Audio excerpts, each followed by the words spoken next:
Okay, so you want to jump into the world of e-commerce, huh? Sounds like it. And you're trying to figure out this whole drop shipping versus Amazon FBA thing? Yeah, two of the biggest names in the game right now. Definitely a lot to unpack there. Well, lucky for you, that's exactly what we're diving into today. From what I'm seeing in these notes, you're looking for a clear breakdown of how they work. The pros and cons. And most importantly, Which one might be the right fit for you? should be a fun deep dive. All right, so let's start with the basics. Drop shipping. What's the deal with that? Well, the simplest way to put it is you're selling stuff online without actually, Touching it.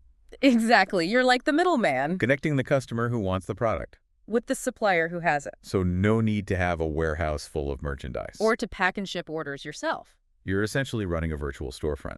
That's a great way to put it. And that's a big part of the appeal, especially for folks just starting out. Low barrier to entry, right? I mean, anyone with a laptop and an internet connection can technically get started. Pretty much. The startup costs are way lower compared to traditional retail or even Amazon FBA. You don't need a ton of cash upfront to buy inventory. So you're telling me I could be sitting on a beach sipping mojitos while my dropshipping empire rakes in the dough? Whoa, hold on there. Ah, all right, maybe not quite that easy. It's definitely not a get-rich-quick scheme. Right, there's got to be more to it. What are some of the, let's say, realities of dropshipping that people need to be aware of? Finding a reliable supplier is absolutely crucial. I mean, think about it. They're handling your products, your shipping. Your customer service. Exactly. You're putting a lot of trust in them to represent your brand well. Because if they mess up, it's your reputation on the line. Yep.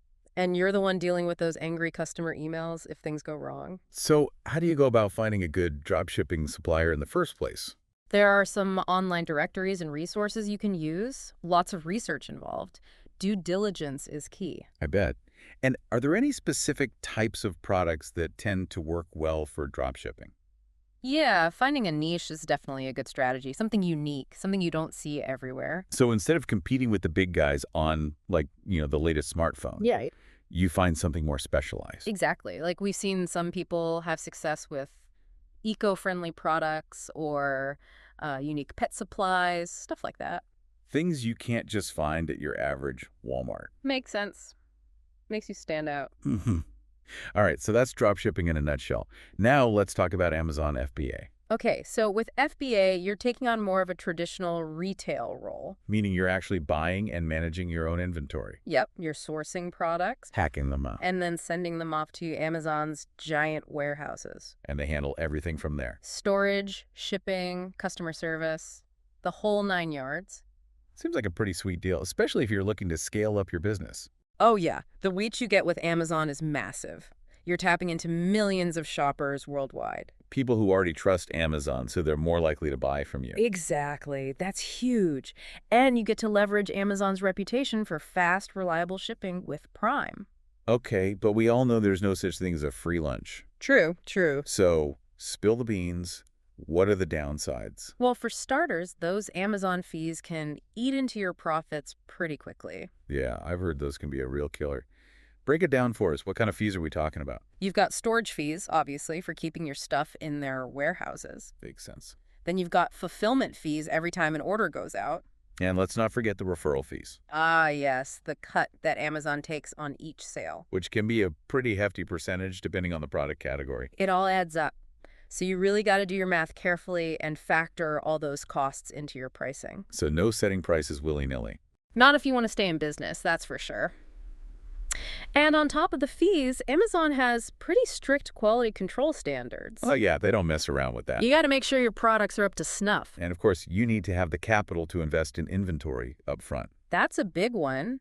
You're taking on more risk compared to drop shipping because you're shelling out money before you even know if those products will sell. What if you end up with a warehouse full of, like, fidget spinners that nobody wants anymore? Oof. Nightmare scenario right there. So it seems like both dropshipping and Amazon FBA have their pluses and minuses. Definitely. Dropshipping is more accessible starting out, Less risk up front. but you have less control over things like shipping times and product quality. And potentially lower profit margins too because you're giving a cut to the supplier. Right.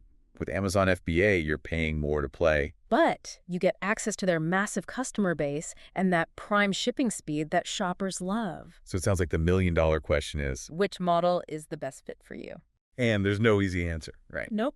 It all depends on your individual goals, your risk tolerance, and the specific products you're looking to sell. If you're someone who thrives on flexibility and likes to test the waters before diving in, dropshipping might be a good starting point. Lower upfront investment, more freedom to experiment with different products. But if you're aiming for higher sales volume and you're ready to invest more upfront to get there, And you can handle the stricter requirements and the fees. Amazon FBA could be the way to go. You're basically hitching your wagon to one of the biggest e-commerce platforms in the world. So we've thrown a lot of information at you today, but at the end of the day, the choice is yours. You gotta weigh those pros and cons. Do your research. Figure out what aligns best with your vision and your resources. Maybe even try experimenting with both models on a small scale. See what feels right. Now, one thing that we haven't touched on yet is the importance of building your own brand, regardless of which path you choose. That's a great point. In the long run, creating a strong brand identity and fostering customer loyalty can help you stand out in the crowded world of e-commerce. It's like even if you start with dropshipping to test the waters, you should always be thinking about how to cultivate your own brand. Precisely. So that eventually you're not just relying on a supplier or a platform like Amazon. You're building something that's uniquely yours. Exactly. Food for thought as you embark on your e-commerce journey. Best of luck. And hey, if you ever need a sounding board, you know where to find us.